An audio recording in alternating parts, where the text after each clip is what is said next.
Good morning. 6:30 a.m. New York, and the field has been busy overnight without going into full chaos mode. The spectrogram across the last 24 hours shows a steady base with intermittent white bursts and thicker green bands pushing through late yesterday into the early morning. Nothing off the charts in raw power, but enough movement to keep the nervous system on its toes. Think of it as a night where the planet kept turning the dimmer switch up and down while everyone was trying to sleep. Amplitude readings showed moderate surges yesterday with A1 and A2 popping at different intervals and the overall power level sitting around a 4. That is not extreme, but it is active enough to create subtle pressure in the body and mind. Current frequency hovering near 8.03 is stable and right in that familiar baseline zone. But you can see the waviness in the frequency chart that tells us the atmosphere has been gently stirring. The Q factor around 616 indicates decent coherence. Not peak harmony, but not scattered either. This is the kind of morning where people can function well but feel like something is humming under the surface. Overnight patterns suggest lighter sleep cycles for many. Reports would likely include vivid dreams, early waking, tossing and turning, or that sensation of being mentally awake before the body wants to move.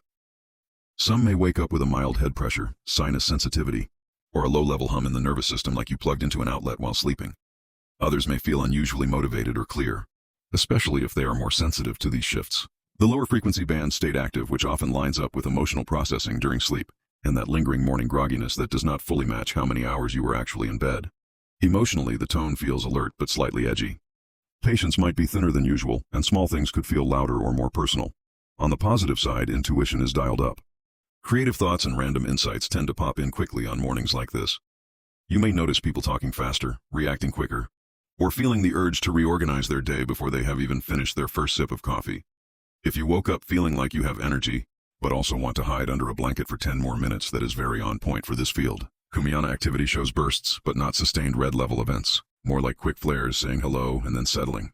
Tomsk continues to show those vertical streaks indicating background geomagnetic chatter still moving through. Nothing overwhelming, but enough to keep the collective field in motion. This is not a day for pushing too hard too early. It is a day for easing into momentum and letting the body catch up to the mind. Best move this morning is hydration, light movement, and a little extra patience with yourself and everyone else. The energy supports focus and creativity once you are grounded, but it may take a few minutes to feel fully centered. If moods feel slightly amplified or conversations feel charged, just remember the field is active but stable. Ride the wave rather than fight it.